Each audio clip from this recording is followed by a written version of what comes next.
Você tem notado que alguém da sua família está agindo diferente? Esquecendo mais que o normal, repetindo as mesmas histórias o tempo todo, ou até mesmo rejeitando a ajuda quando ela mais precisa? Se isso te preocupa, esse vídeo é para você.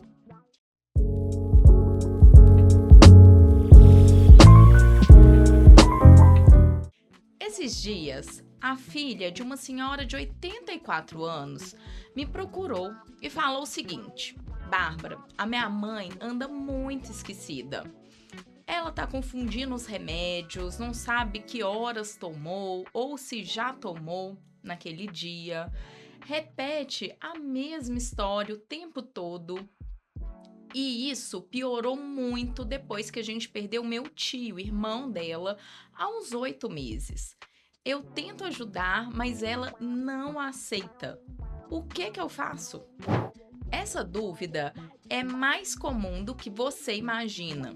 E hoje eu vou te explicar de uma forma prática quais são os primeiros passos a se tomar, quais são os sinais de alerta e como as atividades do dia a dia podem ajudar, mesmo quando a palavra demência entra na conversa.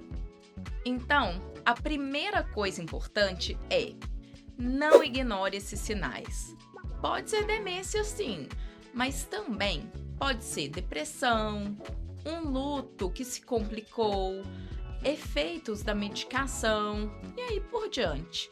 O ideal é buscar uma avaliação médica especializada com um geriatra ou um outro profissional que entenda de saúde do idoso, como neurologista ou psiquiatra. E junto a isso, a gente também recomenda a avaliação funcional e cognitiva, que geralmente é feita por dois profissionais.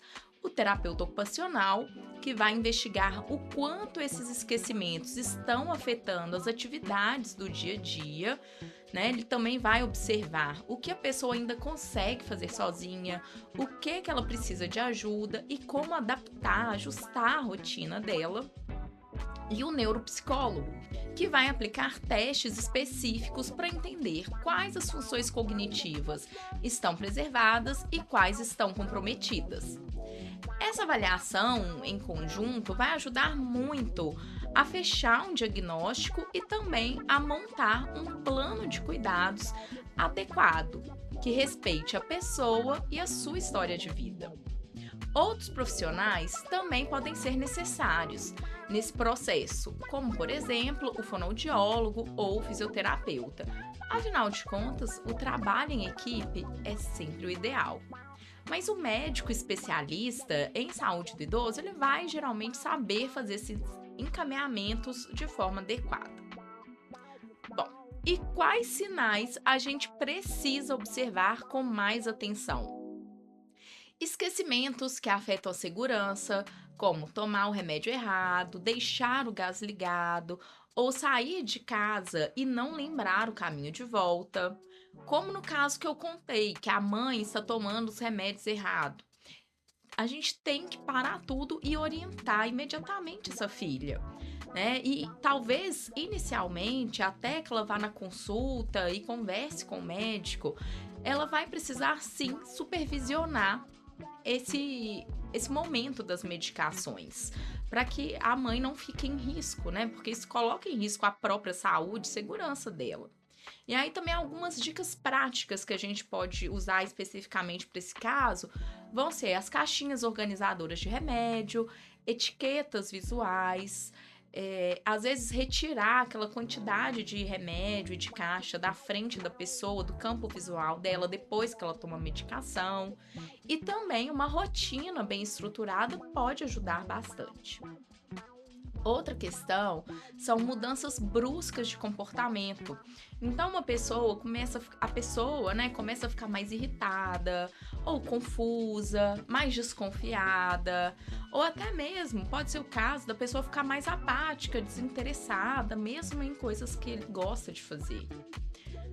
Outro ponto, né, a perda de autonomia em tarefas habituais que antes essa pessoa fazia com facilidade, como cozinhar, se ela cozinhava todos os dias, né, fazia isso com muita tranquilidade, começa a não conseguir pagar contas ou gerenciar as finanças, se ela antes fazia isso, era o hábito dessa pessoa, daquela família, e aí ela começa a não dar conta mais, ou até atividades básicas, tá? Como vestir. Então a pessoa sempre vestiu independentemente, tranquilamente, e começa, por exemplo, a usar roupas que não são apropriadas para a ocasião, ou que não são adequadas de acordo com a temperatura, né? Tá fazendo calor, a pessoa veste roupa de frio, né? Isso começa a se repetir.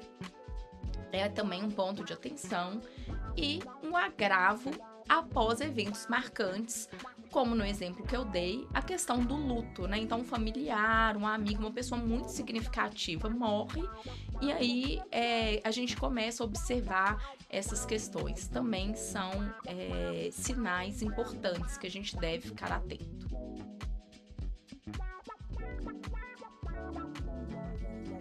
E agora, talvez a parte mais importante desse vídeo, apesar de eu ser suspeita de falar, que é sobre o uso das atividades. Mas um ponto primeiro que eu quero chamar a atenção, lembrar vocês, é que mesmo que o diagnóstico de demência venha, isso não significa o fim. Ou que venha um outro diagnóstico, né, de depressão, ou qualquer que seja. Né? É importante, mas principalmente no caso da demência, né, que costuma impactar muito as famílias, né, e a própria pessoa. Lembrem-se do que eu sempre costumo dizer aqui. A vida não termina no diagnóstico da demência. E aí, falando sobre, né, as atividades personalizadas, o que é que a ciência nos mostra? E aqui eu vou trazer um estudo que é uma revisão da literatura do Grupo Cochrane, que é uma das fontes mais confiáveis que a gente tem aí de evidências. Eles pesquisaram sobre a personalização das atividades para as pessoas com demência que vivem na comunidade, ou seja, pessoas que não estão institucionalizadas. E aí, eles descobriram que sim, as atividades personalizadas podem ser importantes para essas pessoas, podem ajudar no tratamento, e muito. Porém, é importante a gente ter atenção em algo que eu vou falar agora. A atividade personalizada não é o mesmo que ocupar o tempo com qualquer coisa, preencher o tempo da pessoa com uma atividade que eu vi na internet que é boa para a memória. Não é sobre encher a agenda da pessoa com um monte de tarefa genérica, né? E a pessoa não estava fazendo nada o dia inteiro assistindo televisão e eu começo a colocar uma atividade atrás da outra, de manhã, de tarde, de noite, né? E atividades também que não fazem sentido para ela. Não é sobre isso, né? Porque a pessoa pode até fazer uma vez, sei lá, se a pessoa nunca ajudou em atividade doméstica. E aí a gente começa a pedir para ela ajudar. Pode até ser que ela faça uma vez, porque a gente está insistindo, está pedindo, mas ela não vai se manter naquilo. Por quê? Porque não faz sentido para ela, né? Então, vamos aqui para alguns exemplos reais, tá bom? Uma pessoa que sempre gostou de cuidar da casa, ela pode se sentir útil, por exemplo, dobrando os panos de prato e guardando no armário, tirando a roupa da máquina, estendendo e colocando no varal, depois tirando essas roupas do varal, dobrando e guardando nos guarda-roupas. Um senhor que sempre amou música, ele pode ter um momento na rotina dele que ele vai ouvir suas canções favoritas, vai cantar junto, ou ele pode até mesmo aprender a tocar um novo instrumento, participar de um coral e assim por diante. Alguém que amava jardinagem pode ajudar a regar as plantas, separar sementes e até plantar vasos, mudas, com algumas adaptações se forem necessárias. Uma costureira, ela pode reorganizar a caixa de linhas e botões, ela pode voltar a fazer trabalhos de costura que não ofereçam risco a ela. Uma pessoa religiosa, ela pode se reconectar por meio de orações, preces, leituras bíblicas, né, ou algum ritual, ir até o local em que ela costumava, né, frequentar, seja uma igreja, templo, né, ou o que quer que seja o local da religião dessa pessoa, da crença dela, né, ou até mesmo participar de grupos nessa instituição, nesse local. Né? Existem, por exemplo, grupos de oração, grupo para homens, né, terço para homens, enfim. As opções são muitas, né? E mais, como a participação social também é um aliado poderoso tanto no tratamento da demência quanto também na prevenção da demência, a gente pode também buscar no bairro da pessoa, ali na vizinhança, por atividades sociais que ela pode participar. Então, a gente pode ver, por exemplo, um grupo de ginástica, Lian Kong, grupo de costura, grupo de orações, aulas de dança, fazer caminhada, aprender um outro instrumento, grupo de livro e por aí vai. Então, o que eu quero destacar é que oferecer atividades personalizadas que façam sentido para essa pessoa vão sim poder ajudar a reduzir os comportamentos, né, como a agitação, agressividade, apatia. Pode ajudar a melhorar o humor dessa pessoa, independente dela ter ou não demência. Ajuda a fortalecer o vínculo com a família e com pessoas queridas. E ajuda a pessoa a se sentir útil, né? E viva, né? Porque o que adianta você ficar aí o dia inteiro parado dentro de casa, sem propósito, né? Sem algo que te estimule, né? Que seja compatível com o que você dá conta de fazer. E além disso, enquanto o idoso está ali engajado, né, naquela atividade significativa para ele, o cuidador consegue ter um tempo para ele mesmo, né? Seja para responder as mensagens que estão ali se acumulando, para buscar um exame que ele fez já tem umas semanas e não teve tempo para ir lá pegar, para fazer compras ou simplesmente para descansar um pouco, o que é tão importante quanto qualquer uma dessas atividades que eu já falei, né? E isso, minha gente, olha, isso não tem preço, vale ouro. Então, se você está passando por isso, eu quero que você saiba, você não precisa passar por isso sozinho.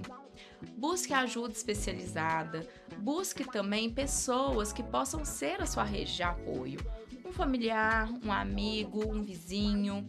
O diagnóstico da demência ou de qualquer outra doença, né, de qualquer outra condição de saúde, não é o fim da linha. Ainda há muito que pode ser feito para garantir a qualidade de vida para o seu familiar e também para você. E se esse conteúdo te ajudou de alguma forma, compartilhe com quem também está vivendo essa dúvida. Curta o vídeo, se inscreve no canal. Aqui o meu compromisso é descomplicar a demência, com respeito, acolhimento e informações baseadas em evidências. A vida não termina com o diagnóstico. Ela pode e deve continuar com qualidade, propósito e significado.